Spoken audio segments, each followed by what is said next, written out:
Welcome again. Welcome again. So we have done load analysis. We have done solar panel sizing. We have done battery bank sizing. We have done inverter sizing. Now we are treating sizing of the solar charge controller. Alright, so the formula is very simple. It's the solar panel size divided by the system voltage times 1.25.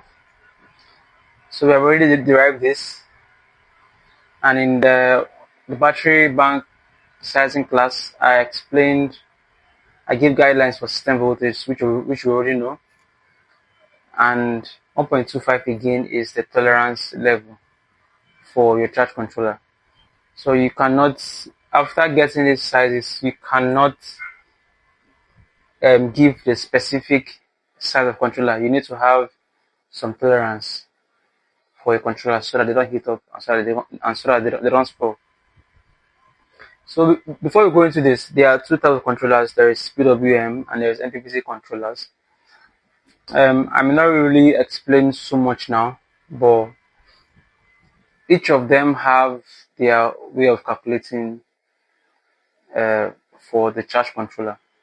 So this is the general method, but when we have in-depth classes, we'll break it down for each of them, for the PWM and for the MPPT controllers.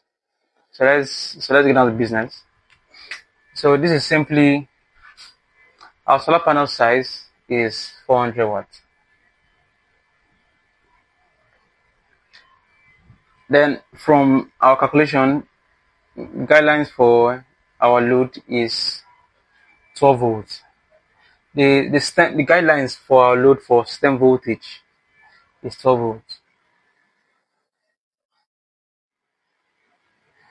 So this is times tolerance.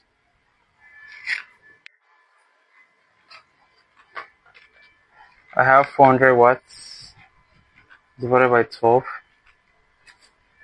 times my tolerance, 41.6. This is 41.67 amps. Alright, so as usual, every of these have their rating. They are, like how the inverter is 500, 1000, 15. Our panels are 100, 150, 200. Even our batteries have sizes too. They come in amperes and voltage. So we have 100 amps, which I showed you earlier in the first class. We have 200 amps. We have 150 amps. We have 180 amps. We have 65 amps. We have 40 amps. We have 18 amps. We have 10 amps. We have 7 amps.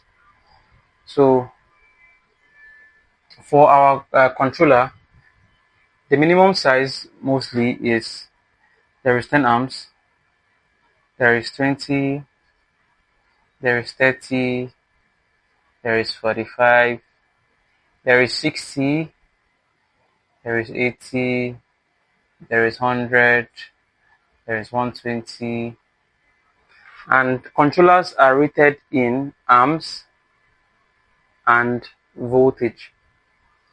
So, like I said, we'll go deeper into that with time. I don't want to, this will be very lengthy if we start going into deep. So as usual, 41.67, what does it fall under? It falls under 45. So our recommended controller size here is 45 amps. So we're going for a 45 amp 12 volts controller. Also to note,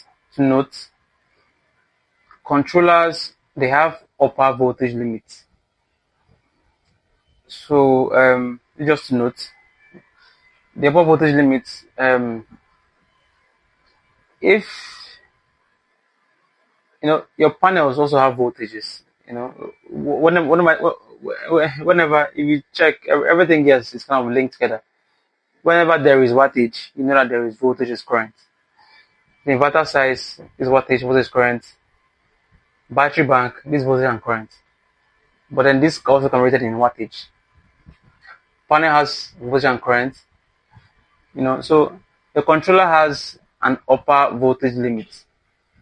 So I'm just saying this so that it's something I would love to go to, but there is so much to cover on controllers. But this is basically like this is a beginner course and this is basic course.